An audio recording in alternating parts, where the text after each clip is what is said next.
नमस्कार दोस्तों, मैं राजिका अग्रवाल। आज की इस क्लास के अंदर हम बात करने वाले हैं जेनेटिक्स की, यानी कि आनुवंशिकी। भाई बेसिकली जेनेटिक्स है क्या? क्वेश्चंस बहुत सीधे, बहुत इजी बनते हैं, कुछ ज़्यादा बड़ी चीज़ नहीं है, ज़्यादा कुछ याद नहीं करना। देखिए, आनुवंशिकी का मतलब होता है कि हम जो है हमारे माता पिता यानी कि हमारे पेरेंट्स के जैसे क्यों दिख रहे हैं।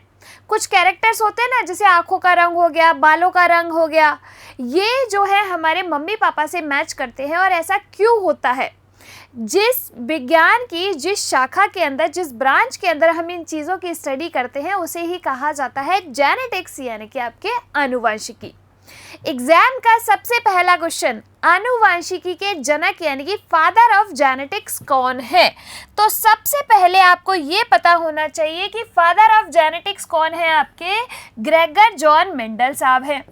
अब इन मेंडल साहब ने क्या किया भाई, इसी चीज़ का पता लगाने के लिए कि जो है ये कैरेक्टर्स, ये जो लक्षण हैं, एक जनरेशन से दूसरे जनरेशन में जा रहे हैं, तो ये किस तरीके से जा रहे हैं, कौन से कैरेक्टर जो है दूसरी पीढ़ी के अंदर दिख रहे हैं, कौन से नहीं दिख रहे हैं।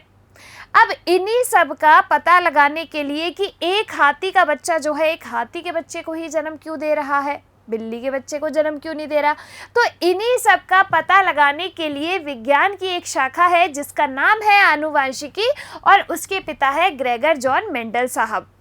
इन्हीं चीज़ों का पता लगाने के लिए इन्होंने जो है मटर के पौधे पर अपने एक्सपेरिमेंट किए, उद्यान मटर पर।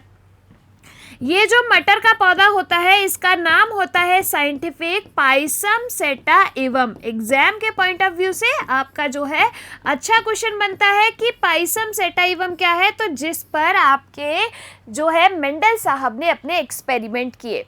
ठीक है, तो फादर ऑफ जेनेटिक्स मेंडल साहब किस पर स्टडी की? पाइसम सेटाइवम, उद्यान मटर के पौधे पर। इन्होंने क्या किया, ये जो मटर का पौधा था ना, इसके 7 जोड़ी विपर्यासी लक्षण लिए। आप कहेंगे 7 जोड़ी विपर्यासी लक्षण का मतलब क्या है? तो देखो, जैसे सीधा का मतलब होता है उल्टा विपर्यासी, और जैसे ऊपर का विपर्यासी मतलब होता है नीचे। इसी तरीके से इन्होंने जो है 7 जोड़ी विपर्यासी लक्षण लिए। अब उन विपर्यासी लक्षणों में जैसे मान लो कि लंबाई ले ली, तने की लंबाई, लंबा पादप हो गया, बौना पादप हो गया। जो आपके बीज है उसका कलर ले लिया, बीज का आकार ले लिया। इस तरीके से इन्होंने 7 जोड़ी विपर्यासी लक्षण लिए, लंबा पादप, बौना पादप, गोल बीज, झुर्रीदार बीज, हरे बीज, पीले बीज। इस तरीके से 7 जोड़ी विपर्यासी लक्षण लिए और उनके बीच में क्या कराया? क्रॉस कराया, जिसे अपन कहते हैं संकरण। अब ये जो आपका संकरण है, इसमें क्या होगा कि जो विपर्यासी लक्षण है, विपरीत लक्षण है, उनके बीच में क्रॉस होगा। जैसे मान लीजिए कि लंबा पादप है कैपिटल टी और बौना पादप है स्मॉल टी, इनके बीच में क्रॉस कराया और इस तरीके से जो F1 जनरेशन है, यानी कि F1 पीढ़ी निकल के आ गई। आप कहेंगे कैपिटल टी स्मॉल टी से क्यों व्यक्त किया है इसको? तो देखो, आपके ये जो जोड़ी विपर्यासी लक्षण होते हैं, इसमें जो एक लक्षण होता है उसे अपन कहते हैं प्रभावी लक्षण, यानी कि डोमिनेंट। और जो स्मॉल में मैंने लिखा है वो आपका होता है अप्रभावी लक्षण, यानी कि रेसेसिव। प्रभावी से मतलब है जैसे घर में बड़े भाई बहन क्या करते हैं, अपना डोमिनेंस रखते हैं, छोटे की चलने नहीं देते। इसी तरीके से यहाँ पर इस प्रभावी ने क्या किया कि जब इन दोनों के बीच में क्रॉस कराएंगे तो F1 पीढ़ी जो आएगी, F1 जनरेशन जो आएगी, उसमें केवल ये प्रभावी लक्षण ही प्रकट होता है, जिसको अपन हमेशा कैपिटल लेटर से लिखते हैं। जैसे लंबे पादप के लिए अपन लिखते हैं ना टॉल, तो टॉल का अपन ने क्या ले लिया? टी। अप्रभावी को, अब ड्वार्फ का मतलब होता है बौना, लेकिन यहाँ पे डी नहीं लिखना है आपको, जो कैपिटल लेटर लेते हैं उसी का स्मॉल लेटर लेते हैं अप्रभावी में। रेसेसिव क्या होता है कि जो इसकी उपस्थिति की वजह से अपने को प्रदर्शित नहीं कर पाए, उसे अपन कहते हैं अप्रभावी लक्षण। तो उन मेंडल साहब ने क्या देखा कि जब लंबे पादप का क्रॉस बौने पादप के साथ कराया तो F1 पीढ़ी में सारे ही प्लांट उनको जो है लंबे प्राप्त हुए। ये कैसे है? लंबे पादप प्राप्त हुए F1 पीढ़ी के अंदर। अब उन्होंने देखा कि भाई अप्रभावी लक्षण तो व्यक्त ही नहीं हुआ। फिर उन्होंने क्या किया, इस F1 पीढ़ी के पादपों में सेल्फ पॉलिनेशन कराया। सेल्फ पॉलिनेशन का मतलब क्या होता है, स्वपरागण। जैसे जो आपके F1 पीढ़ी में पादप आए कैपिटल टी स्मॉल टी, इनका इन्हीं के साथ परागण करा दिया। तो कैपिटल टी स्मॉल टी का कैपिटल टी स्मॉल टी के साथ क्रॉस कराया। अब इनके जो है आपको गैमीट्स बनाने हैं, युग्मक बनाने हैं। इस तरीके से इनके जो है गैमीट बनाओ और इनके बीच में करा दो क्या, क्रॉस। क्या करा दो, क्रॉस करा दो। तो इसका पहले इन दोनों से करा दो और फिर इसका जो है इन दोनों के साथ करा दो।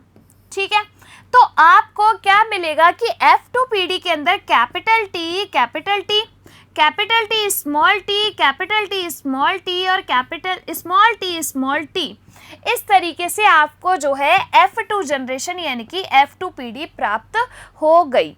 किसको, मेंडल साहब को।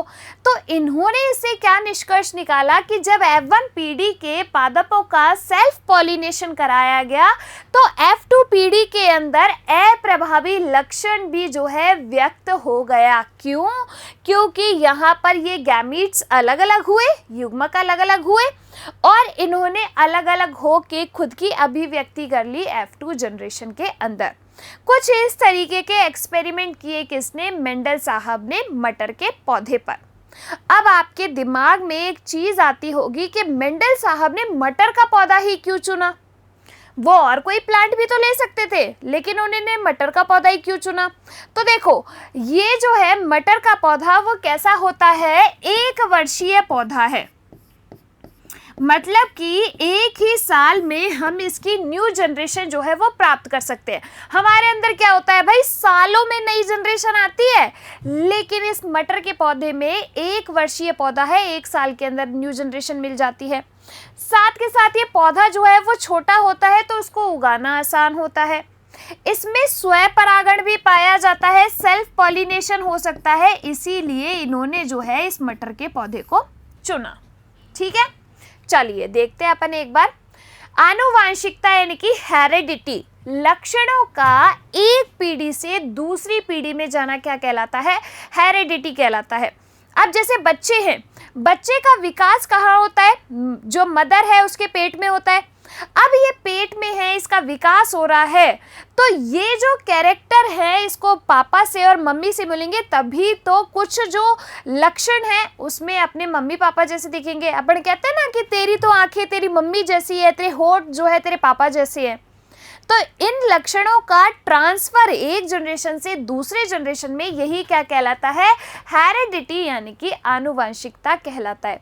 तो आपने कहते सुना होगा ना कि ये तो मेरे जीन्स में है, जैसे कुछ लोग कहते हैं बिजनेस करना तो मेरे जीन्स में है, ये काम करना तो मेरे जीन में है। तो वहां पर एक वर्ड यूज होता है, उसे अपन कहते हैं जीन।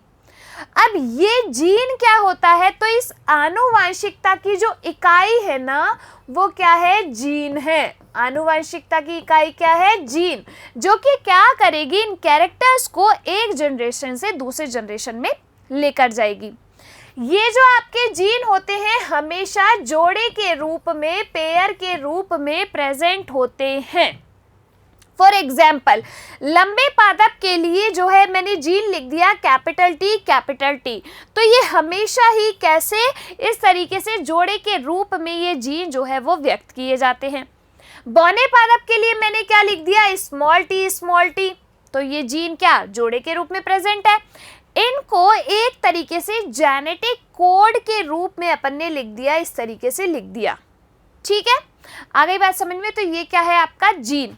बेसिकली जीन की डेफिनेशन ये होती है कि हर एक लक्षण के लिए पर्टिकुलर एक जीन होता है। जैसे नोज की शेप के लिए एक जीन है, आंखों के रंग के लिए एक जीन है, तो इसे तो अपन ने कह दिया जीन। ठीक है, एक चीज होती है आपके क्या, एलील्स। क्या होती है, एलील। अलील का मतलब क्या होता है आपके, जैसे ये तो अपन ने कह दिया कि आंखों के रंग के लिए एक जीन उत्तरदायी है। अब क्या सबकी आंखों का कलर एक जैसा होता है, कई की जो है नीली आंखें भी होती है, कई की मंजरी आंखें भी होती है, कई की नील जो है ऐसे भूरी आंखें होती है, ग्रे आंखें होती है नहीं होती। तो ये जो है सब में कलर अलग अलग है, वो किसकी वजह से? इन अलील युग्मकों की वजह से। तो देखो, जैसे मान लो इस वाले में आपके जो है जीन क्या है? Capital T. इसके अलील्स यानी कि युग्मक क्या होगा? कैपिटल टी, और ये कैपिटल टी अलग अलग। अब मैं ये तो क्या है? होमोजाइगस यानी कि समयुग्मजी है, जिसमें दोनों युग्मक क्या हो? समान हो, वो तो हो जाता है समयुग्मजी। एक आपका आता है विषम युग्मजी। क्या आएगा? विषम युग्मजी। तो जैसे मान लीजिए कि आपके पास है कैपिटल टी स्मॉल टी, ठीक है। जब मैंने इसके युग्मक अलग अलग किए तो कैपिटल टी और स्मॉल टी आया। तो कैपिटल टी तो किसके लिए उत्तरदायी होगा? लंबेपन के लिए। स्मॉल टी किसके लिए उत्तरदायी होगा? बौनेपन के लिए। आई नहीं आई बात समझ में? तो ये क्या हो गए? इसके अलील हो गए। तो अगर पूरे को एक साथ ले, जैसे केवल बालों का कलर, वो उसके लिए उत्तरदायी जीन। अब बालों का कलर सब में अलग अलग है, तो ये क्या हो गए? आपके अलील्स यानी कि युग्मक हो गए। ठीक है, चलिए आगे चलते हैं। अब देखो, अपने ह्यूमन बींग्स के अंदर क्या होता है? जेनेटिक्स में बेसिकली आनुवंशिकी में क्या होता है कि मदर से, फादर से जो है सेल युग्मक बनते हैं। ये युग्मक फ्यूज होते हैं, इनका फर्टिलाइजेशन होता है, निषेचन होता है, और एक जो है जायगोट का यानी कि 2n सेल का निर्माण होता है। देखो, आपके जो है एग सेल जो कि क्या होती है? फीमेल गैमीट है, यानी कि मादा युग्मक है। स्पर्म सेल जो कि क्या है? आपका मेल गैमीट होता है, नर युग्मक होता है। अब ये दोनों जब आपस में मिल जाते हैं तो एक जायगोट का, तो ये जो है आपकी एन सेल होती है और ये भी आपकी एन सेल होती है। ये दोनों आपस में मिलके 2n सेल बना लेती है। तभी तो अपन कहते हैं एक बच्चा पैदा होने में जितना मम्मी का हाथ है उतना ही पापा का हाथ होता है। कैसे? तो यहाँ से आपको 23 क्रोमोसोम मिलेंगे मम्मी से, 23 क्रोमोसोम मिलेंगे पापा से, यानी कि n सेल मिलके आपके 2n सेल बनाती है। ALP का पूछा गया क्वेश्चन है कि युग्मनज कैसी संरचना है? तो कैसी है? एक 2n सेल है, तो इसके अंदर क्रोमोसोम की संख्या कितनी होगी? 46। हमारे ह्यूमन बींग्स के अंदर क्रोमोसोम की संख्या है 46, और इसमें सेक्स डिटर्मिनेशन कैसे होता है ये मैं बताऊंगी आपको आगे की क्लास में। अभी देखिए, जब ये 2n सेल बन जाती है तो इसमें जो है अब माता के जो है पेट के अंदर ही, गर्भ के अंदर ही ये जो एम्ब्रियो है उसका डेवलपमेंट होता है, उसका विकास होता है, और ये जाके जो है एक नया बच्चा बना लेता है। अब इसके अंदर कैरेक्टर, ये दोनों सेल आपस में फ्यूज हो रही है, तो मम्मी से भी आ रही है, पापा से आ रही है, तभी तो ये कैरेक्टर्स जो है इस बच्चे के अंदर जाते हैं, और इसी को ही अपन क्या कहते हैं? आनुवांशिकता कहते हैं। और विज्ञान की जिस शाखा के अंदर अपन इसकी स्टडी करते हैं उसे कहते हैं जेनेटिक्स, यानी कि आनुवांशिकी। आई बात समझ में? चलिए अब देखिए कि आपके ये जो लक्षण हैं दो तरीके से हो सकते हैं। किसी में आप जो है कैरेक्टर्स देखते होंगे, जैसे उनके आंखों का कलर देखा है, नोज की शेप देखी, लिप्स की शेप देख ली। यही आप एक दूसरे तरीके के कैरेक्टर्स भी देखते हो किसी इंसान के अंदर, जैसे मैं यहाँ पर पढ़ा रही हूँ। अब आप में से हो सकता है कोई ना कोई डांस करता हो, कोई ना कोई म्यूजिक सीखता हो। तो ये जो लक्षण है अपन इनको दो तरीके से देखते हैं किसी भी एक पर्सन के अंदर। एक होते हैं कि जो आपके मम्मी पापा से ही आपको मिले हैं, तो उन्हें अपन कहते हैं इनहेरिटेड, क्या? इनहेरिटेड कैरेक्टर्स या ट्रेट्स, जो कि पेरेंट्स से एक बच्चे को मिलते हैं। अब ऐसा बिल्कुल भी कतई जरूरी नहीं है कि एक पहलवान का बेटा एक पहलवान ही बनेगा। हो सकता है वो बिजनेसमैन बन जाए, ऐसा जरूरी नहीं है कि पहलवान का बेटा पहलवान ही बनेगा। जैसे मुझे ही ले लो कि जरूरी नहीं है मेरे पापा बिजनेस करते हैं तो मैं भी बिजनेस करूं, मैं पढ़ा रही हूं भाई। तो अगर जो कैरेक्टर आपके एक जनरेशन से दूसरे जनरेशन में जाते हैं तो उन्हें तो अपन कहते हैं इनहेरिटेड कैरेक्टर्स। जैसे आपके आंखों का रंग हो गया, नोज की शेप हो गई, बालों का कलर हो गया। दूसरे आपके आते हैं एक्वायर्ड लक्षण, यानी कि एक्वायर्ड ट्रेट्स, जो कि आपने यहाँ पर आए हैं अपनी लाइफ में बाहर से प्राप्त की हैं।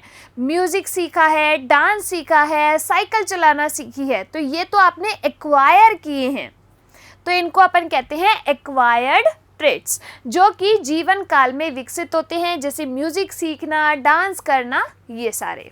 ठीक है, चलिए फिर देखते हैं अपन को आनुवांशिकता, हेरिडिटी किसे कहते हैं कि एक पेरेंट, दो पेरेंट पार्टिसिपेट करते हैं। विपरीत लिंगी, विपरीत लिंगी यानी कि एक मेल होगा एक फीमेल होगा। अब इन दोनों के युग्मक बनेंगे, सेल्स बनेगी। युग्मक क्या होते हैं, आपकी सेल्स ही है, एग सेल है और स्पर्म सेल है, आपस में फ्यूज हुए। इन दोनों की फ्यूजन को अपन ने क्या बोला, फर्टिलाइजेशन। आपसे एग्जाम में पूछा गया क्वेश्चन है ये कि फर्टिलाइजेशन किसे कहते हैं, तो एग सेल का और स्पर्म सेल का मिलना ही, संयुग्मन ही क्या कहलाता है, निषेचन यानी कि फर्टिलाइजेशन। और इससे एक एम्ब्रियो बना, युग्मनज बना, युग्मनज से एम्ब्रियो बना और आपका एक बच्चा जो है वो पैदा हो जाता है और उसके अंदर कैरेक्टर अपने मम्मी पापा से आ जाते हैं। ठीक है, अब देखिए फादर ऑफ जेनेटिक्स कौन है, आनुवांशिकी के पिता ग्रेगर जॉन मेंडल, जिन्होंने क्या किया, मटर के पौधे पर अपनी स्टडी की। मटर के पौधे का नाम पाइसम सेटाइवम। अब ये जो नाम होता है किसी भी चीज का साइंटिफिक नेम में, जो पहला नेम होता है वो होता है उसके वंश का और जो दूसरा नाम होता है वो होता है उसकी जाति का। इनको हमेशा अपन जो है इटैलिक्स में लिखते हैं, लेकिन यहाँ पर इटैलिक्स में नहीं लिख सकते, तो इसीलिए इनके वंश और जाति के नाम के नीचे इस तरीके से अंडरलाइन जो है वो कर दिया जाता है। एग्जाम में कभी कभार जब आप क्लासिफिकेशन पढ़ेंगे तो उसमें देखेंगे हम, कभी कभार एग्जाम में ये क्वेश्चन बनता है कि जो किसी भी चीज़ का बायो साइंटिफिक नेम लिखते हैं तो उसमें पहला नाम किसका होता है, दूसरा नाम किसका होता है, तो पहला वंश का, जीनस का, दूसरा होता है स्पीशी का यानी कि उसकी जाति का। तो मेंडल ने जो है मटर के पौधे पर अपने प्रयोग किए। इसके कितने जोड़ी लक्षण लिए, 7 जोड़ी विपर्यासी लक्षण जो है ये लिए। अब इन्होंने मटर का पौधा ही क्यों चुना, क्योंकि ये 1 वर्षीय पौधा होता है, इसमें स्वयं परागण हो जाता है। विषम लक्षण, विपर्यासी लक्षण, जैसे आपके लंबा पादप, बौना पादप, गोल बीज, झुर्रीदार बीज, हरे बीज, पीले बीज, इस तरीके से। और इसको उगाना आसान होता है। मेंडल साहब ने क्या किया, अपने घर में एक छोटा सा गार्डन बनाया और वहीं पे ही उसकी प्रोजेनी जो है वो प्राप्त कर ली, वहीं पर उसको उगा लिया। तो उगाना आसान है, कम जगह घेर रहा है, इसीलिए इस मटर के पौधे का चुनाव जो है वो किया गया मेंडल के द्वारा। फिर देखिए आप कि लक्षण जो है, जो लक्षण लिए इन्होंने विपर्यासी लक्षण, इसमें से एक था डोमिनेंट यानी कि प्रभावी विशेषक और दूसरा था अप्रभावी विशेषक यानी कि रेसेसिव। डोमिनेंट क्या होगा, उसको हमेशा अपन कैपिटल लेटर से लिखेंगे और रेसेसिव को स्मॉल लेटर से लिखेंगे। डोमिनेंट होता है जो खुद की अभिव्यक्ति कर देता है दूसरे को सप्रेस करके, उसको दबा के, जैसे आपके बड़े भाई बहन, सिंपल सी बात। अप्रभावी क्या होता है, जो प्रभावी लक्षण की अनुपस्थिति में ही अभिव्यक्त होता है। बेचारा जब बड़े भाई बहन घर पे नहीं होते तभी जो है छोटे अपनी धाक दिखा सकते हैं, वैसे बेचारे जो है नहीं दिखा पाते। तो यानी कि प्रभावी लक्षण की अनुपस्थिति में ही खुद को अभिव्यक्त करेंगे, वो कौन होंगे, आपके रेसेसिव। इनको हमेशा अपन कैपिटल लेटर में ही लिखते हैं और इनको हमेशा अपन स्मॉल लेटर में लिखते हैं, अप्रभावी को। तो F1 जनरेशन के अंदर जो प्रकट होते हैं वो कौन से हैं, प्रभावी हैं। और आपके जब इनके स्वयं निषेचन कराते हैं तो F2 जनरेशन में ये अप्रभावी लक्षण भी अभिव्यक्त हो जाते हैं। ठीक है, चलिए फिर देखिए मेंडल ने कौन कौन से जो हैं लक्षण लिए, विपर्यासी लक्षण। सबसे पहला, तने की ऊंचाई, लंबा पादप और बौना पादप, तो क्या लिख लिया, कैपिटल टी और स्मॉल टी इस तरीके से। फूल का रंग बैंगनी और सफेद, तो यहाँ जो पहले लिखे हुए हैं ये क्या है, प्रभावी वाले हैं, स्लैश के उस साइड आपके अप्रभावी वाले हैं। फिर फूल की स्थिति अक्षीय अंत्य, फली का आकार फूली हुई फली, सिकुड़ी हुई फली, फली का रंग हरा और पीला, बीज का आकार गोल और झुर्रीदार और बीज का रंग पीला और हरा। इस तरीके से इन्होंने अपने 7 विपर्यासी लक्षण जो है लिए और इनके बीच में क्रॉस कराया। फिर देखिए जीन, अपन जब से जीन बात कर रहे हैं तो जीन का मतलब क्या है, ये जो है आपके आनुवंशिकता की इकाई है। बेसिकली जो जीन है वो सेगमेंट ऑफ डीएनए है जो कि ऑलरेडी ट्रांसक्राइब्ड है। ये अपन मॉलिक्यूलर बायोलॉजी के अंदर पढ़ेंगे। देखो ये अपना डीएनए होता है तो इसका जो एक सेगमेंट है वो आपका क्या होता है, जीन होता है, जो कि जाता है आपके आनुवंशिकता की इकाई है, यानी कि एक जनरेशन से दूसरे जनरेशन में जाएगा। ये कुछ समानता रखता है जीन आपका क्रोमोसोम से, यानी कि गुणसूत्र से। जैसे आपके गुणसूत्र जोड़े के रूप में प्रेजेंट होते हैं, उसी तरीके से ये जो जीन होते हैं वो भी आपके जोड़े के रूप में ही प्रेजेंट होते हैं। जैसे गुणसूत्र आपके एक जनरेशन से दूसरे जनरेशन में जाते हैं, वैसे ही आपके जीन जो है एक जनरेशन से दूसरे जनरेशन में जाते हैं। ठीक है भाई। एलील्स क्या है, दिए गए जीन का भिन्न रूप। तो मैंने क्या कहा, जैसे आपके जो है नोज की शेप के लिए एक जीन उत्तरदायी है, अब उसके भिन्न रूप यानी कि नोज आपके अलग अलग शेप की हो सकती है, किसी की शार्प नोज होगी, किसी की ब्लंट नोज होगी, तो इसका भिन्न रूप क्या हो गया, आपके एलील्स हो गए। जैसे लंबाई के लिए, लंबेपन के लिए कैपिटल टी, स्मॉल टी बौनेपन के लिए, गोल बीजों के लिए राउंड लिखते हैं अपन गोल का इंग्लिश में मतलब, तो आर, कैपिटल आर क्या हो गया गोल बीज के लिए, और स्मॉल आर क्या हो गया आपका जो है कैसे बीजों के लिए, झुर्रीदार बीजों के लिए। ठीक है, तो इस तरीके से इनको अपन क्या कहते हैं, एलील्स कहते हैं। फिर देखिए फिनोटाइप और जीनोटाइप किसे कहते हैं। जेनेटिक्स के अंदर ये जो आपकी टर्मिनोलॉजी है ये बड़ी इंपॉर्टेंट है। जीन हो गया, अलील हो गया, जीनोटाइप हो गया, फिनोटाइप हो गया, इसके बाद होमोजाइगस हो गया। होमोजाइगस को अपन कहते हैं समयुग्मजी। समयुग्मजी का मतलब क्या है कि किसी जीन के जो दोनों युग्मक है वो एक जैसे हो तो उसे अपन कहते हैं समयुग्मजी, और इसको अपन इंग्लिश में कहते हैं होमोजाइगस। दूसरा आपका होता है विषम युग्मजी, जिसे अपन क्या कहते हैं, हेटेरोजाइगस। अब विषम युग्मजी का मतलब क्या होता है कि जो एक जीन है उसके दोनों अलील जो है, युग्मक जो है वो अलग अलग हो, उन्हें अपन कहते हैं विषम युग्मजी, तो कैपिटल टी स्मॉल टी।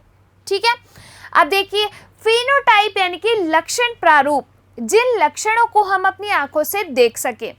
जैसे आप पौधे में देख सकते हो कि उसकी लंबाई है, कि लंबा पादप है, कि बोना पादप है, कि कैसे बीज है, कैसा कलर है, कैसी इनकी आकृति है, इन सब चीज़ों को आप देख सकते हो, तो उसे अपन कहते हैं फिनोटाइप यानी कि लक्षण प्रारूप। एक होता है आपका जीनोटाइप यानी कि जीन प्रारूप। तो ये एक तरीके से क्या है, आपका जेनेटिक कोड है। जैसे मान लो कि कैपिटल टी, स्मॉल टी, इस तरीके से अपन इसको लिखते हैं, तो ये क्या है, आपका जीन प्रारूप होता है। ठीक है, आगे बात समझ में। चलिए अब अपन देखते हैं सबसे पहले मोनोहाइब्रिड क्रॉस यानी कि एक संकर संकरण। एक संकर संकरण का मतलब होता है कि जब मेंडल साहब ने मटर के केवल एक जोड़ी विपर्यासी लक्षणों के मध्य क्रॉस कराया, तो उसे अपन कहते हैं मोनोहाइब्रिड क्रॉस यानी कि एक संकर संकरण। नाम से ही पता चल रहा है। अब इन्होंने क्या किया, एक संकर संकरण के अंदर जो है दो पेरेंट पादप लिए। पेरेंट पादप में जैसे एक है आपका लंबा पादप, इसके लिए लिखा अपन ने कैपिटल टी। एक लिया इन्होंने बौना पादप, और बौने पादप के लिए जो है इन्होंने लिखा स्मॉल टी। ठीक है, अब इन दोनों के बीच में क्या करा दिया, संकरण यानी कि क्रॉस करा दिया। क्रॉस कराने पर जो प्राप्त हुई वो क्या हुई, F1 पीढ़ी हुई। F1 पीढ़ी में क्या देखा कि इस तरीके से ये पादप जो है इनको प्राप्त हुए। इसका क्रॉस करा है तो कैपिटल टी स्मॉल टी। अब ये प्रभावी है, ये अप्रभावी है, तो ये इसको अभिव्यक्ति ही नहीं होने देगा। तो यहाँ पर F1 पीढ़ी में सारे पादप कैसे प्राप्त हुए, लंबे पादप प्राप्त हुए नहीं हुए। अब इन लंबे पादपों का जब इन्हीं के साथ क्रॉस कराया, यानी कि F1 पीढ़ी का क्या करा दिया, सेल्फ पॉलिनेशन। क्या कराया, सेल्फ पॉलिनेशन यानी कि स्वयं परागण कराया। तो इसके फलस्वरूप जो पीढ़ी आई वो क्या थी, F2 पीढ़ी यानी कि F2 जनरेशन आई। तो इसमें पहले इनके गैमीट्स बनाओ, तो इसके युग्मक क्या क्या बने देखो, कैपिटल टी, स्मॉल टी और इसमें आपके कैपिटल टी स्मॉल टी। पहले वाले का क्रॉस इस वाले के दोनों के साथ करा दो, करा दिया। अब इसके दूसरे वाले का इन दोनों के साथ करा दो, ये करा दिया। तो आपका क्या बना यहाँ पर, देखो यहाँ आया कैपिटल टी, यहाँ आया कैपिटल टी स्मॉल टी, यहाँ आया कैपिटल टी स्मॉल टी और यहाँ आया स्मॉल टी। अब आपको इसमें देख के क्या समझ आ रहा है? क्या आपको लग रहा है कि ये क्या है, यहाँ पर लंबे पादप है? बिल्कुल है साहब। क्या आपको इन दोनों को देख के लग रहा है ये लंबे पादप है? तो बिल्कुल है, क्योंकि प्रभावी ने अप्रभावी को जो है प्रकट नहीं होने दिया, खुद का प्रभाव रखा, तो ये भी आपको लंबे पादप प्राप्त हुए। और यहाँ पर आपको इन दोनों को देख के क्या समझ आ रहा है कि ये आपका क्या है, बौना पादप है कि नहीं? तो 4 में से 3 पादप आपको क्या प्राप्त हुए, लंबे, और 1 पौधा कैसा प्राप्त हुआ आपको, बौना प्राप्त हुआ। तो ये इसका क्या हुआ? अब आप लंबाई को तो देख सकते हो ना, अपनी आंखों से देख सकते हो, नहीं देख सकते हो? तो इसीलिए मोनोहाइब्रिड क्रॉस का ये क्या हो गया, फिनोटाइप हो गया। क्या हुआ, फिनोटाइप, यानी कि लक्षण प्रारूप। एग्जाम में पूछा गया है राजस्थान एग्जाम के अंदर कि एक संकर संकरण का फिनोटिपिक रेशो यानी कि लक्षण प्रारूप बताइए, तो क्या है, 3:1 है। ये बहुत ही इंपॉर्टेंट है, ठीक है। फिर अपन लिखते हैं जीनोटाइप, यानी कि जीन प्रारूप। जीनोटाइप क्या है आपका, जेनेटिक कोड है। तो कैसे कैसे प्राप्त हुए, कैपिटल टी स्मॉल टी और स्मॉल टी, इस तरीके के प्राप्त हुए। ये 3 सिचुएशंस आई हैं अपनी। इन तीनों में देखो कैपिटल टी 1 है, कैपिटल टी स्मॉल टी कितने हैं, 2 हैं, तो ये हो गए 2। स्मॉल टी कितना है, 1 है, तो 1 जो है अपना क्या आ गया, स्मॉल टी आ गया। तो यानी कि इसका जो जीन प्रारूप आया, जीनोटिपिक रेशो आया, वो क्या आया, 1:2:1, और ये भी एग्जाम के पॉइंट ऑफ व्यू से बड़ा ही इंपॉर्टेंट है। ये रेशो पूछते हैं एग्जाम में, तो ये रेशो आपको याद रखने हैं, ठीक है। चलिए, तो ये आपका क्या हुआ, मोनोहाइब्रिड क्रॉस। अब इस डायग्राम के अंदर आपको नजर आ रहा होगा कि लंबे पादप का क्रॉस कराया बौने पादप के साथ। F1 पीढ़ी में सारे ही पादप लंबे प्राप्त हुए, उनका क्या करा दिया, सेल्फ पॉलिनेशन, स्वपरागण कराया। तो F2 पीढ़ी के अंदर 3 पादप जो प्राप्त हुए वो कैसे प्राप्त हुए, लंबे। 1 पादप जो प्राप्त हुआ वो कौन सा प्राप्त हुआ आपको, बौना पादप प्राप्त हुआ। तो इसका फिनोटिपिक रेशो क्या हो गया, 3:1, 3 लंबे पादप 1 बौना पादप। जीनोटिपिक रेशो क्या हुआ, 1:2:1, 1 जो है कैपिटल टी, 2 कैपिटल टी और 1 स्मॉल टी। आ गई बात समझ में? चलिए बढ़ते अपन आगे। तो ये अपना रेशो आ गया किसका, एक संकर संकरण का, मोनोहाइब्रिड क्रॉस का।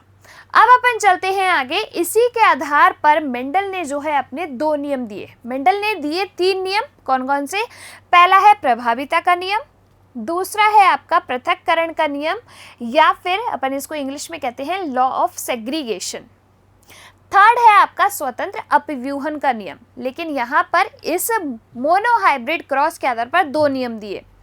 प्रभाविता का नियम क्या कहता है कि जब एक प्रभावी लक्षण को एक अप्रभावी के साथ क्रॉस कराते हैं तो F1 पीढ़ी में केवल प्रभावी लक्षण ही अभिव्यक्त होते हैं, अप्रभावी जो है अभिव्यक्त नहीं होते। इसे ही अपन क्या कहते हैं, लॉ ऑफ डोमिनेंस। दूसरा अपना आता है लॉ ऑफ सेग्रीगेशन।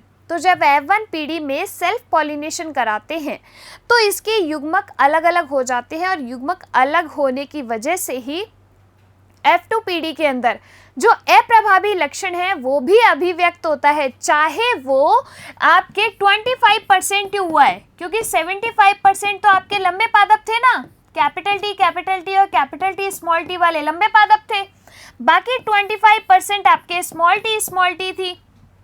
तो F2 पीढ़ी के अंदर ये अप्रभावी लक्षण भी प्रकट होते हैं, क्यों, F1 पीढ़ी में युग्मक अलग अलग हो गए उसकी वजह से। तो इसे ही अपन ने क्या कहा, पृथक्करण का नियम, यानी कि लॉ ऑफ सेग्रीगेशन। ठीक है, युग्मकों की पृथक्करण का नियम भी अपन इसको कह सकते हैं। अब 1-2 चीजें आती हैं, एक होता है अपूर्ण प्रभाविता और एक होता है सह प्रभाविता।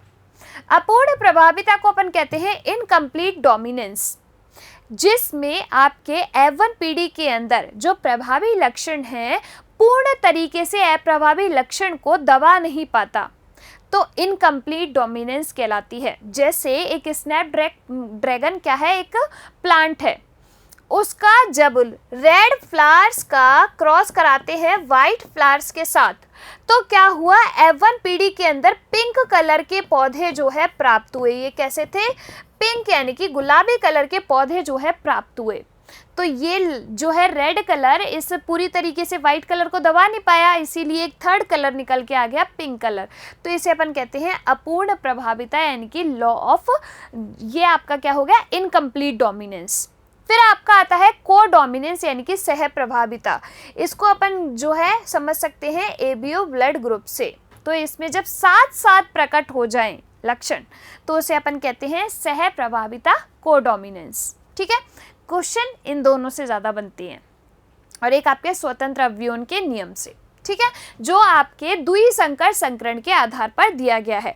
अब ये द्विसंकर संकरण क्या है, तो उसे कहते हैं डायहाइब्रिड क्रॉस, दो जोड़ी विपर्यासी लक्षणों के मध्य क्रॉस। एक जोड़ी मोनोहाइब्रिड क्रॉस, दो जोड़ी, जैसे मान लीजिए कि जो है गोल पीले बीजों का, क्या, गोल पीले बीजों का क्रॉस कराया गया किसके साथ, झुर्रीदार हरे बीजों के साथ। अब इसमें आपको पता है कि ये क्या है, आपका प्रभावी लक्षण है, ये अप्रभावी लक्षण है। तो इसको अपन इस तरीके से जो है व्यक्त करेंगे। जब इन दोनों का क्रॉस कराया तो F1PD के अंदर क्या निकल के आया, capital R small r capital Y small y। तो F1PD के अंदर क्या देखा कि F1PD में सारे ही पादप गोल पीले प्राप्त हुए, क्योंकि प्रभावी ने अप्रभावी को प्रकट ही नहीं होने दिया। तो सारे पादप कैसे प्राप्त हुए, गोल पीले। अब इनमें क्या करा दिया, सेल्फ पॉलिनेशन। तो capital R small r capital Y small y का capital R small r capital Y small y के साथ ही क्या करा दिया, क्रॉस। अब इनके गैमीट्स बनाओ, तो इसमें गैमीट्स क्या क्या बन सकते हैं, capital R capital Y, capital R small y, small r capital Y और स्मॉल r स्मॉल y, ये गैमीट्स बन सकते हैं। ये सारी पॉसिबिलिटीज है। इसके गैमीट्स बनाओ तो सेम बनेंगे, capital R capital Y, capital R small y, small r capital Y, small r small y। अब क्या किया कि इनके बीच में क्रॉस कराया, तो उसमें अपनी 4 आए, इसमें अपने आएंगे 16। आपको वहाँ पे क्रॉस करा के चेकरबोर्ड कोई नहीं पूछेगा, आपसे जो है सीधे सीधे डायहाइब्रिड क्रॉस का फिनोटिपिक रेशो पूछेगा, और इसका फिनोटिपिक रेशो राजस्थान एग्जाम में आया हुआ है।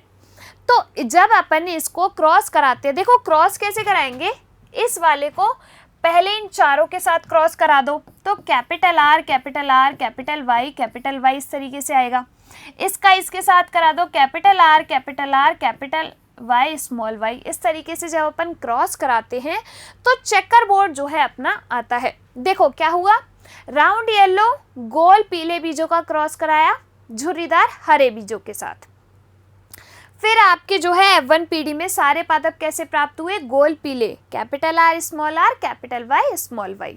इनमें क्या करा दिया, सेल्फ पॉलिनेशन कराया, स्वयं परागण कराया। तो आपके ये गैमीट्स बने, ये चारों मैंने बता दिए, ये चार तरीके के गैमीट्स जो है आपके बने। अब इनका जब आपस में क्रॉस कराया तो इनका फिनोटाइपिक रेशो निकल के आया 9:3:3:1।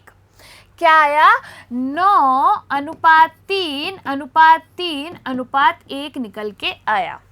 9 तो जो है गोल पीले बीज आए, क्या आए, गोल पीले बीज जो है 9 आए। अब गोल पीले का मतलब क्या हो गया, यानी कि उसमें कैपिटल R भी होना चाहिए और कैपिटल Y भी होना चाहिए, तो वो आपके क्या हो जाएंगे, गोल पीले। गोल हरे का मतलब क्या हुआ, यानी कि उसमें से एक कैपिटल R होना चाहिए और जो है आपके दोनों ही स्मॉल y होने चाहिए, तभी तो हरा आएगा। ठीक है, झुर्रीदार पीले में क्या होना चाहिए कि कैप जो है आपके स्मॉल r आने चाहिए दोनों, और पीले यानी कि y में से दोनों में से एक कैपिटल आना चाहिए। झुर्रीदार हरे में क्या हुआ कि दोनों ही यानी कि चारों युग्मक जो है स्मॉल आर स्मॉल वाई आएंगे, तो आपका आ गया 1। तो इसका फिनोटाइपिक रेशो जो है आपको मेजरली याद रखना है, एग्जाम के पॉइंट ऑफ व्यू से बड़ा ही इंपॉर्टेंट, रेलवे में भी पूछा है, राजस्थान एग्जाम में भी पूछा है। तो ये क्या हुआ आपका डाई हाइब्रिड क्रॉस। इसी के आधार पर इन्होंने जो है अपना तीसरा नियम दिया, स्वतंत्र अव्यूहन का नियम, यानी कि ये जो युग्मक है स्वतंत्र रूप से अपनी अभिव्यक्ति करते हैं, इसे ही क्या कहा जाता है, स्वतंत्र अव्यूहन का नियम, यानी कि लॉ ऑफ इंडिपेंडेंट असॉर्टमेंट। आ गई बात समझ में। एएलपी में क्वेश्चन किस तरीके से पूछा था कि स्वतंत्र अभिव्यूहन के नियम का फिनोटाइपिक रेशो क्या है, तो क्या रेशो है, 9 3 3 1। ठीक है, आई बात समझ में। तो यहाँ पर अपना कंप्लीट हुआ क्या, मोनोहाइब्रिड क्रॉस और डायहाइब्रिड क्रॉस। देखो भाई क्या क्या पढ़ा एक बार, जेनेटिक्स विज्ञान की एक शाखा, इसके पिता ग्रेगर जॉन मेंडल साहब, एक्सपेरिमेंट किस पे, उद्यान मटर के पौधे पर, पाइसम सेटाइवम, पहला नाम वंश का, दूसरा नाम उसकी जाति का, कितने जोड़ी विपर्यासी लक्षण, 7 जोड़ी विपर्यासी लक्षण। आपके जीन क्या होते हैं, आनुवंशिकता की इकाई जो कि कैरेक्टर्स को लेके जाएगी एक जनरेशन से दूसरे जनरेशन में। अलील क्या है, जीन का ही भिन्न रूप है। समयुग्मजी क्या है आपके, होमोजाइगस, तो जीन में जो दोनों युग्मक है समान हो उसे हम कहते हैं समयुग्मजी। हेटेरोजाइगस विषम युग्मजी, किसी जीन के दोनों युग्मक अलग अलग हो तो उसे अपन कहते हैं हेटेरोजाइगस विषम युग्मजी। ठीक है, आगे बात समझ में। फिर है फिनोटाइप, फिनोटाइप यानी कि लक्षण प्रारूप जिनको हम देख सके, जैसे कि पौधे की लंबाई, बीज का कलर, पौधे का कलर। जीनोटाइप ये एक जेनेटिक कोड है, जैसे capital T capital T capital T small T small T small T, ये है आपका जीन प्रारूप यानी कि जीनोटाइप। मटर का पौधा क्यों चुना, 1 वर्षीय पौधा है, उगाना आसान है, स्वपरागण संभव है, विपर्यासी लक्षण मिल गए, इसलिए मटर का पौधा चुना। फिर इसके बाद क्या देखा हमने, monohybrid cross, dihybrid cross. Monohybrid एक संकर संकरण, 1 जोड़ी विपर्यासी लक्षण के मध्य क्रॉस, जिसमें आपके लंबाई के मध्य क्रॉस किया। F1 पीढ़ी में केवल जो है प्रभावी लक्षण व्यक्त होता है, इसे अपन कहते हैं प्रभाविता का नियम। तो F1 पीढ़ी में सारे लंबे पादप, F2 पीढ़ी के अंदर आपको 3 पादप लंबे, 1 पादप बौना, यानी कि फिनोटाइपिक रेशो था मोनोहाइब्रिड क्रॉस का 3:1। जीनोटाइपिक रेशो क्या था, 1:2:1। इसके आधार पर 2 नियम, प्रभाविता का नियम, दूसरा है आपका क्या, पृथक्करण का नियम या फिर विसंयोजन का नियम। फिर है डायहाइब्रिड क्रॉस, द्विसंकर संकरण, 2 जोड़ी विपर्यासी लक्षणों के मध्य क्रॉस। कैपिटल आर यानी कि गोल बीज पीले बीजों का झुर्रीदार हरे बीजों के साथ क्रॉस। द्विसंकर संकरण का फिनोटाइपिक रेशो क्या आया, 9:3:3:1। ठीक है, और इसी के आधार पर जो है तीसरा नियम दिया, कौन सा, स्वतंत्र अभिव्यूहन का नियम, लॉ ऑफ इंडिपेंडेंट असॉर्टमेंट। इस तरीके से मेंडल ने जो है अपनी एक्सपेरिमेंट्स किए और ये सारे नियम प्रतिपादित किए। क्वेश्चन किस तरीके से बनेंगे मैंने आपको बता दिया। मिलेंगे अपन अगली क्लास में, तब तक के लिए आप लोग जो है इसको पढ़ते रहिए, रिवाइज कीजिए। धन्यवाद।